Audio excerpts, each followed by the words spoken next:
Good morning po sa inyong lahat mga kabayan. Pag-usapan natin ngayon, update dyan sa Sara impeachment.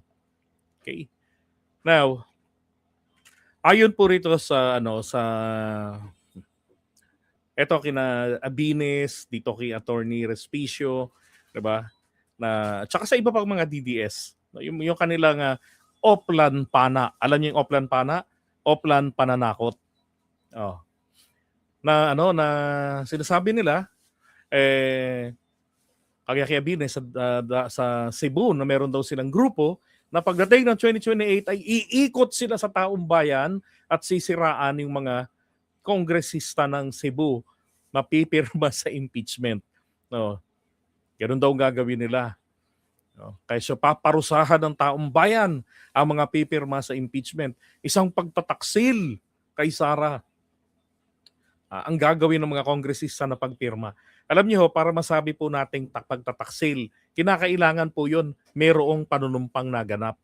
Ang maalala ko lang, nung manumpa sa mga sa kanilang partido, wala hong Sara Duterte doon na nakalagay na ako'y magiging tapat, na magpapaalipin, magpapakatanga kay Sara Duterte. Walang ganon. Nung nanalo sila, wala rin hong ganon nang sila ho'y manumpa. Anong kagaguhan yan na sinasabi nila? Well, anyway, just fake news peddlers. Alam nyo naman, di ba, false claims, ay pagigiitan nila yan. Oh. Ngayon, meron pa si Cathy Binag na masyadong iniinsulto ang mga taga-iglesia ni Cristo. Na akala mo naman merong koneksyon sa iglesia ni Cristo. Meron daw nagsabi sa kanya, hindi mo alam kung totoong meron o inimbento niya lang.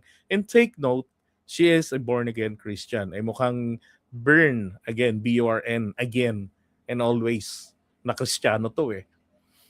Kasi fake news eh. Nasaan yung flash drive na sinasabi niya noon? No, laban kay PBBM, di pa ilabas. Di ba? Nung sinabi niya yun noon, kaming mga admin supporters, the vloggers, china-challenge na namin siya, ilabas mo na. Ipakita mo na yung laman. Parang katulad nung kina Franco Mabanta. Meron daw video na talagang magpapalugmok kay Martin Romualdez. Oh shit, sabi ko nga, ilabas nyo.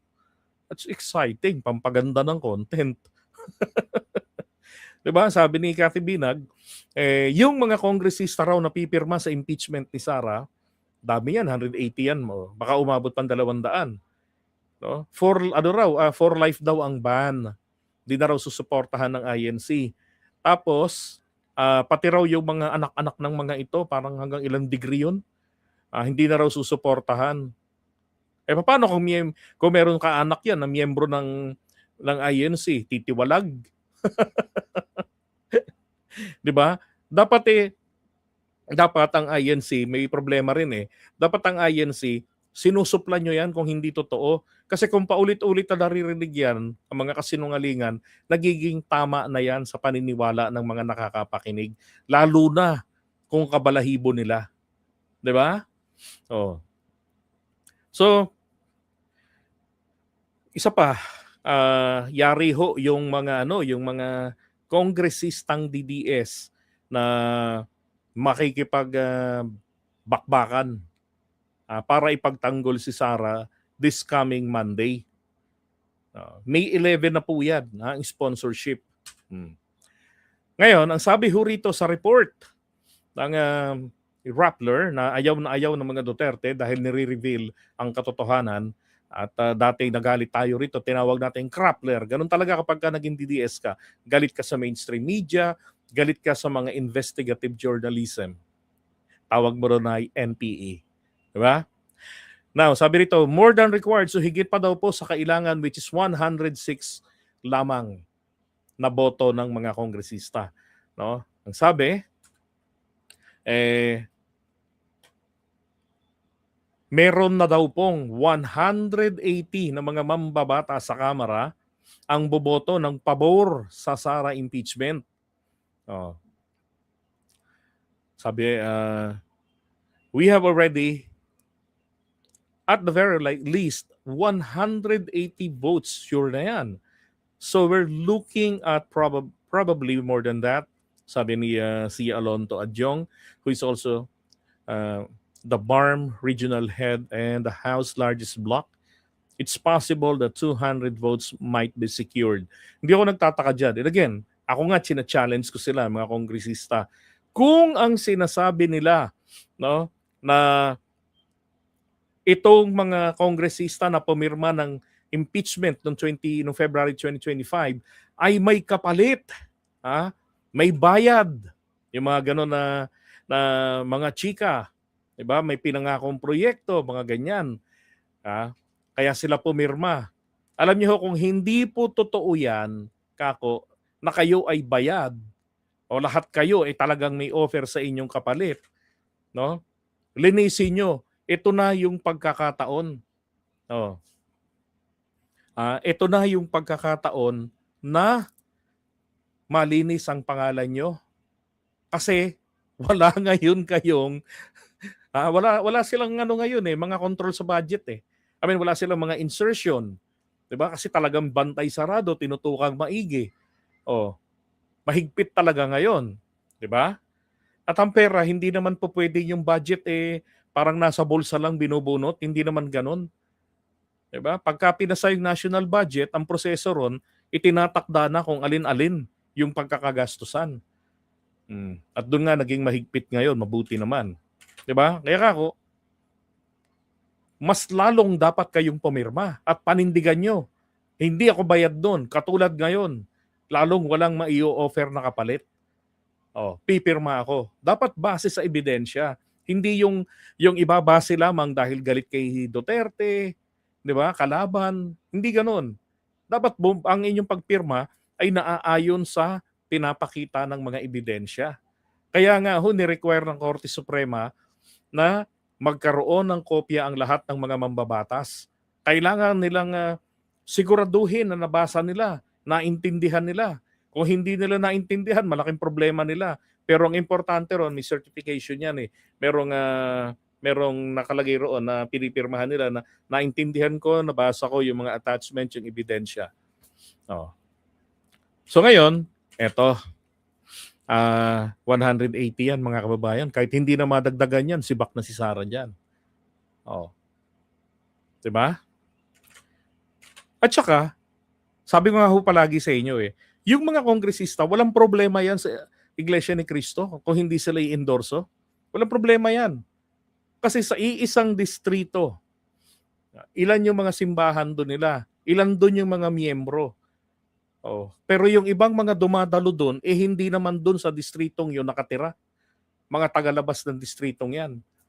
Di ba? At saka pagdating sa grassroots, iba ang kapit ng mga kongresista. Hindi sila talagang nakadepende sa mga endorsement, baka hindi na ako i-endorse, so hindi sila ganun.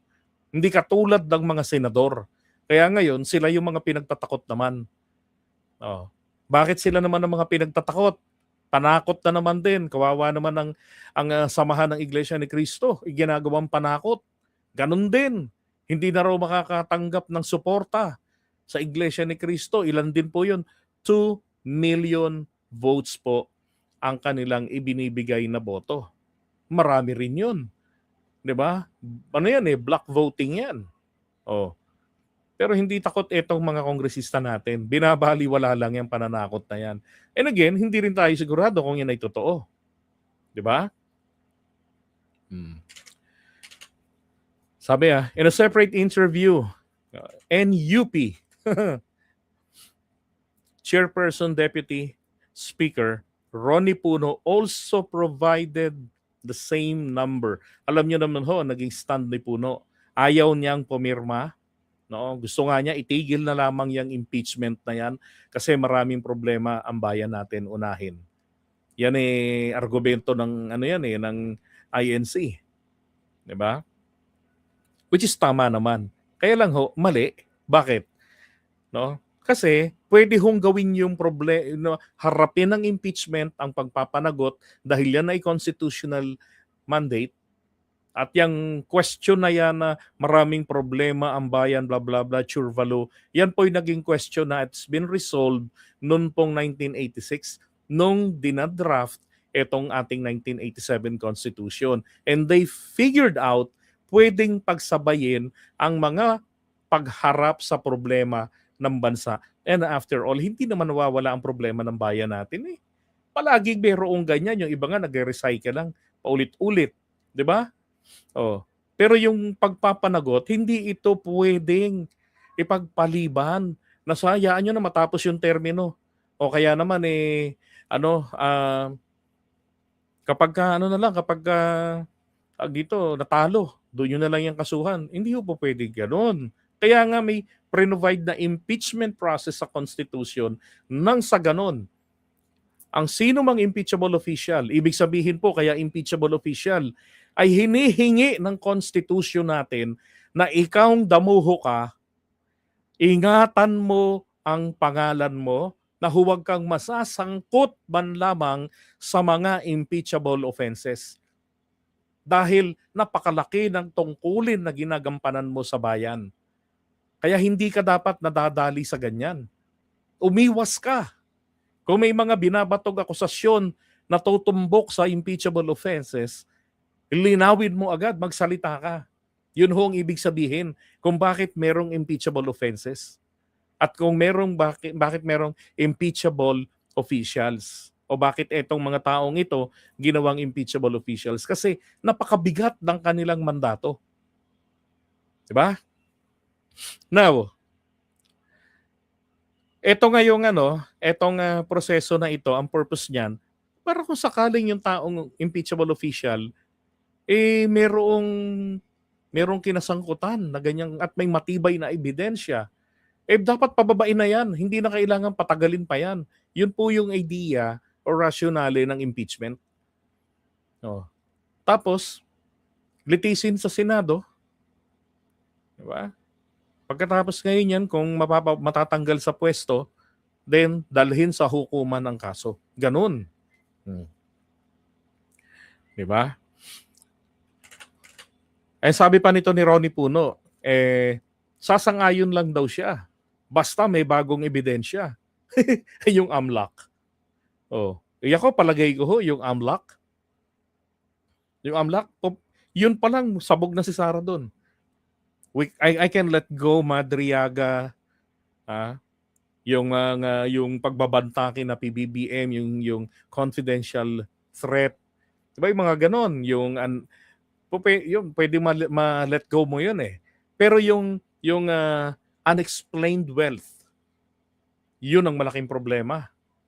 Oh, yung SALN, na ang laki ng diferensya kumpara doon sa lumitaw na bilyones na natitira kapag binawas mo yung outflow, yung withdrawal doon sa inflow na deposits doon sa base sa AMLAC report, 'di ba? Ngayon, eto, sabi pa ni Adjong, sa lakas daw, ang lakas humina eh. Nasa 90 yan dati eh. 60 pero 69 sila eh. So 60 daw yung papabor. Ang NUP na dumami, naging 55, kaya nga may chismis na baka makudita si Bonjidi at si Puno ang pumalit. Pero ako lang pakialam kung magkudita yung mga yan. Ang importante, hindi nila pwedeng galawin yung impeachment process. 'Di ba? Kasi nasimulan na yan eh. Ang impeachment, kapag nasimulan yan, hindi na yun basta-basta mapapatigil. Okay, sabi rito, Pudos is 30 out of 55. Mga lahati talaga. Kumbaga, conscience vote ito. Sana hindi political vote. Diba? Yung political convenience ng pagboto. Ito, NUP said on Friday it was unlikely to support Duterte's impeachment but has changed tune since. And then, sabi, we're just puzzled why no case was filed. Sabi yan, nagugulo. Mihanan din naman kami. Kung bakit, wala ba lamang na isampang kaso? So, sa kabila daw na merong 300 na covered and suspicious transactions. Bakit wala man lang ni isang kaso raw ang naisampa na money laundering and fraud, no? Etong AMLAC kay Sara. Sabi niya, ni Puno, you can conclude whatever you want with that, but that was not a good development. Tama, di ba? May problema rin ng AMLAC. Well, hindi po ako nagtataka kung bakit hindi nagsampa ng reklamo dyan ng AMLAC. Bakit? Kasi kinakailangan po ng AMLAC, kung ano yung report nila, bibigyan nila ang ombudsman para mag-imbestiga din. Kaya lang ang problema, di ba nung panahon ni Digong, takot ang AMLAC sa kanila? 2017, dininay nila na hindi sila yung source ng mga papel na nanggaling, ay mga papel na yung mga dokumentong pinakikita ni Trillanes, hindi raw yan galing sa AMLAC. Pero nitong 2026, in April, diba, inamin kinumpirma ng AMLAC, 19 out of 19 na randomly selected entries. Tumutugma. So ibig sabihin, accurate talaga. Diba? So kitang-kita talaga na kahit na yung AMLAC, talagang tinatabla ng takot noon. Diba naman tabla ng takot? Baka bigla isang araw sabihin merong pusher dyan sa AMLAC. Diba? Tapos merong pagbabantaan ng buhay pag oras na magsalita na naman ng Pangulo noon. Ay nako. And di ba meron pa nga yung mga taga-COA, may sinasabi siya kung dapat gawin doon sa mga taga-COA kasi iniimbestigahan sila noon. Ay nako.